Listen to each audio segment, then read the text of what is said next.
Hi guys! Ngayong araw, pupunta kami sa Cabanatuan para maki-birthday.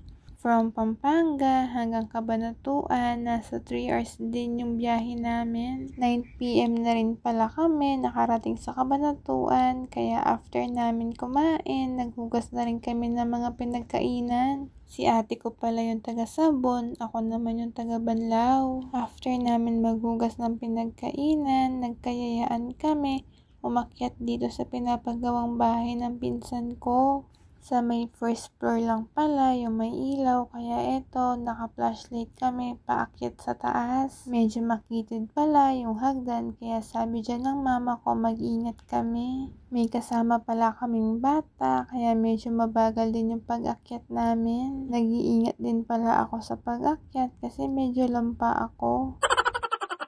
Natatakot pala ako mag-video dito kasi sobrang dilim, tapos flashlight lang yung ilaw namin. Eto pala yung pamangkin ko, 4 years old na siya. Sabi namin sa kanya, tawagin niya yung mama at papa niya na nasa baba.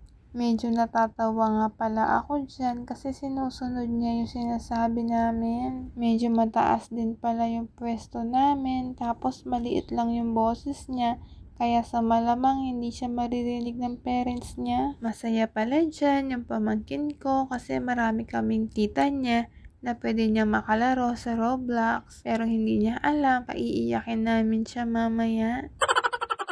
Pasensya na kayo kung ganito yung boses ko kasi masakit yung lalamunan ko. Kinabukasan naman dahil birthday ng tito ko, eto mag-grocery sila mama. Habang nasa palengke yung pinsan ko tsaka yung mama ko, eto nagbalat na ako ng bawang. Sa totoo lang, hindi naman ako naghihiwa ng bawang kasi hindi naman ako nagluluto sa amin. Halos lahat ng gawaing bahay dito sa tita ko naranasan kasi hindi naman ako pinagluluto at pinaglalaban ni mama. Aksayado kasi ako sa tubig, kaya sabi ni mama, daig pa namin may swimming pool kapag ako naglaba. Dumating na nga pala si mama, nanggaling sa palengke, kaya eto, nire-ready na namin yung ibang ingredients. Konti lang naman yung iluluto namin kasi kami lang naman yung kakain. Nagkatay lang pala ng bibe yung tito ko para noon meron silang pulutan ng mga kaibigan niya. Pangkaldereta pala itong patatas at carrots, tapos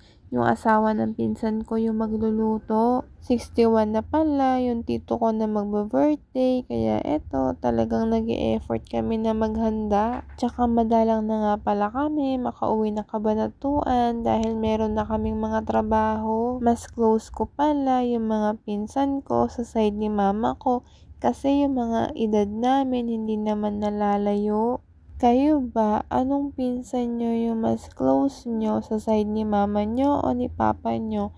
I-comment nyo lang sa baba. Magluluto rin pala kami ng tokwat baboy.